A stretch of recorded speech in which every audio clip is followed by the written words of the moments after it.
আজকে আলোচনার বিষয় জয়ন্তী। তো আমরা দেখব কোন বছর পূর্তিতে কোন জয়ন্তী হয়, এটা একটু খেয়াল করতে হবে, এগুলো পরীক্ষায় প্রশ্ন আসে। তো যদি 25 বছর পূর্তি হয় তাহলে সেটাকে আমরা বলবো রজত জয়ন্তী। তারপর 50 বছর যদি কখনো পূর্তি হয় তাহলে সেক্ষেত্রে আমরা বলবো সুবর্ণ জয়ন্তী অথবা স্বর্ণ জয়ন্তী, যে কোনো একটি নাম আমরা বলবো। 60 বছর যদি পূর্তি হয় তাহলে সেটাকে বলবো আমরা হীরক জয়ন্তী। 75 বছর যদি পূর্তি হয় তাহলে সেটাকে আমরা বলবো প্লাটিনাম জয়ন্তী। 100 বছর যদি পূর্তি হয় সেটাকে বলবো আমরা শতবর্ষ।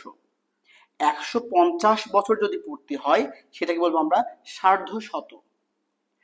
যদি 200 বছর পূর্তি হয়, 200 বছর পূর্তি হলে তার নাম বলতে হবে আমাদের দ্বিশতবর্ষ।